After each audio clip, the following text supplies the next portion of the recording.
Hello YouTube, welcome to our channel. This is a channel that deals with the FatFIRE journey of a family. Our net worth goal is $5 million US. So today has been a very bad month. We have lost around $100,005, which is a very big number. The market has been very volatile this last month, but it's still a big number to see, especially considering you have W-2 income at this point.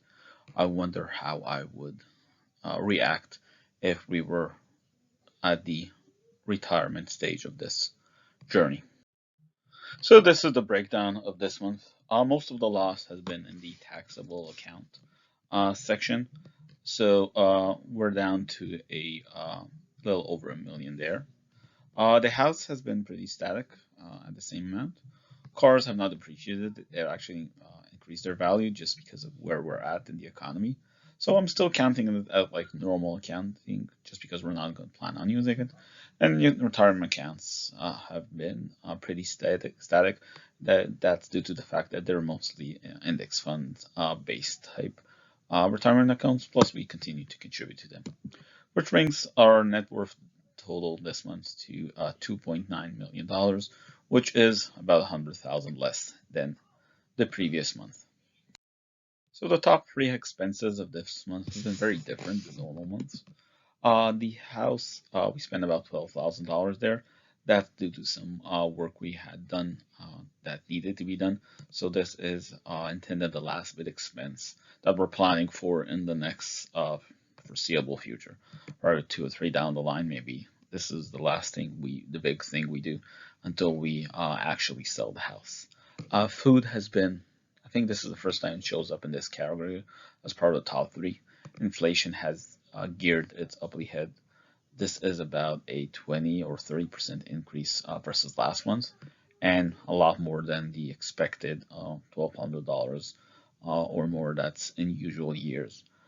So I really hope inflation brings it down. And kids, they're always there. It's a little bit different this month. I'll go into the breakdown of why it is, but essentially summer camp deposits and things of that nature. Yes, we're in February and it's already time to think about summer. So we have three young children. The after school for the first two is $600 a month, and for the third one is $250 a month. It's due to different locations and different time schedules. It's nothing very flexible. It is a little more than normal years, but because of COVID, we have chosen the more expensive option, but also the closest and safest option. For them, I really hope next year we can go down to about half this amount once COVID is over. And like I mentioned, starting to register for summer camp. So depending on the camp, some require a bigger or smaller deposit depending on the services they offer. So the 500 deposit is for a summer camp that costs $2,000 for 2 weeks. So basically 25% down, non-refundable, of course. And the rest of the expenses. So this is a new year, so the max out-of-pocket maximum has reset itself. So health rears its ugly head. Uh, it will take us at least 6 months to get to the out-of-pocket max again. Utilities, normal. This one was, I think, heating. Restaurants, a bit higher than usual, but I'm guessing it has to do with inflation as well. If the food cost from the grocery shop has increased by 50% ish, so restaurants have increased their prices accordingly. Insurance is spiking up a bit. I'm going to cancel a few insurance plans we have that are pretty redundant to bring this down to about the 400 level, which is much more comfortable. And shopping, you always need to do a bit of shopping, which brings the total expense for this month to be $18,000. Well, a bit more, it's closer to 19,000. Again, about 12,000 of that is the house. That's a one-off expense that's been warding off for a few years. But it's a good reminder. I'm going to relook at our budget to see how we budget for emergencies. Right now, we're budgeting $5,000 a year for emergencies. Obviously, this is prorated along a couple of years, but it's interesting to see if the math adds up for roof and other unexpected expenses. So the breakdown of this month looks like this. As you can see, there's no surprise. Home is big, but as you can see, food and childcare are creeping up. It's going to be interesting next month to see if food is continues to show up as one of our top expenses. So where we want to be when we retire. Once we have $5 million US, we plan to take from that amount based on the 4% guideline, a yearly income of $200,000. That is pre-tax. Our tax calculations and approaches we will speak on in a later video.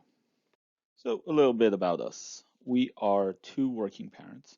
Our main source of income is a W-2 salary for both me and my partner.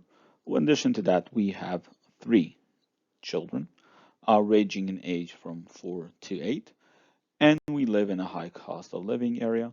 That will explain some of our expenses in a later portion of the video. So part of our post-fire budget is I include a 30K stipend for travel, and we started budgeting our vacations to see if that number is good for us or do we need to adjust it according to our vacation style. So we got a couple types of vacation styles we like. There's a high budget vacation and a low budget vacation. And let's look at an example from this past summer. So this is an RV vacation we took. We traveled mainly in California as well as several parts of Oregon. So as you can imagine, there's no flights doing an RV vacation. We just got in an RV and started driving. Food, since this was an RV, we had the possibility of cooking as well as some restaurants because we're on vacation. We didn't want to cook all the time. In stays, these are mainly campground type fees. Entertainment, since we are vacationing, we did several entertainment activity such as mini golf for the kids, as well as some dune buggies for ourselves. And shopping, we travel to different places, we pick up stuff.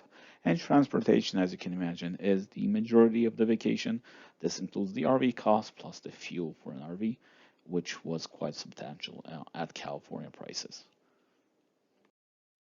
Which brings the RV vacation total to $4,000 US, which is an average of $100 per person per day. We use this to track our number in terms of our budget for our fire number to see that we're on track to have the lifestyle we want. Another vacation we took was for New York City. This was without the kids. So flights. The flights were very cheap. We're thinking probably COVID related. It really cost us $300 to get to New York, which is usually more towards the $1,000 range. Food, again, some snacks for the road and things of that nature, something we can quickly do. Restaurants, this is New York, so we don't have a kitchen. We had to eat out for most of our meals. Hotels, that's including stays, $300 per night. Seems reasonable for us. Sorry, $200 per night. Entertainment, this is New York. Everything costs more. And entertainment really stands out. Shopping, a lot of shopping to do there. And transportation, these are mainly Uber and Lyft type transportation and rideshare from the airport to the health hotel and vice versa. Which brings the total for the New York vacation to $2,000 plus, which is $375 per day per person. Quite expensive, but we use this number towards our fire budget to make sure we are aligned and the lifestyle we want to achieve post retirement. So this is the Hawaii vacation breakdown. Flights being both flights from the mainland to the island, plus some inter-island flights. Food is supermarket type grocery shopping. Restaurant is a bit high, but it's expected. It's a vacation. Stays in this case, it's hotels and Airbnb combined, depending on where we were. Entertainment are excursion type activities. Most of the time we spent doing free activities, beach, hikes, things of that nature. And transportation, in this case, applies to the rental cars. As you know, rental cars have taken a hike in terms of pricing. Yeah. So the total Hawaii vacation cost is $6,000 plus. This was about 11 days, which comes down to $120 per day per person, which is in line with the RV vacation, which is quite a surprise. Um, So recipe of the month. This is a fire blog, so it's not a cooking blog. So the reason why we bring it up is we plan on traveling the world, and therefore we plan on cooking a lot for ourselves. And this is just like we're trying different recipes that can be easily reproduced in different parts of the world where we travel, see what resonates with the kids and what does not. So this is jambalaya, pretty simple, rice, meat, and vegetables. Some people add shrimp, some people don't. Um, it's pretty, I would say, more expensive than other meals, but it is very filling, and you make a pot and it lasts for a week, so it's very nice with kids. It's like, Mom, Dad, what do I have to eat? Well, open up the fridge, you have jambalaya. Jambalaya again? Yes. Our debt this month, we are still tracking for zero debt, and we plan to continue this approach. It has taken us long, long years to get to this approach and this number. I haven't started this blog once we were in debt, but it took us about 4 years to get out of debt. This is how we track over time. As you can see, it's a slow and gradual progressive, nothing unusual, good and great. I have a different video for our portfolio breakdown. If you're interested, I'll put a link at the top. Thank you for listening, and if you have questions, please leave a comment and I will answer them. Thank you.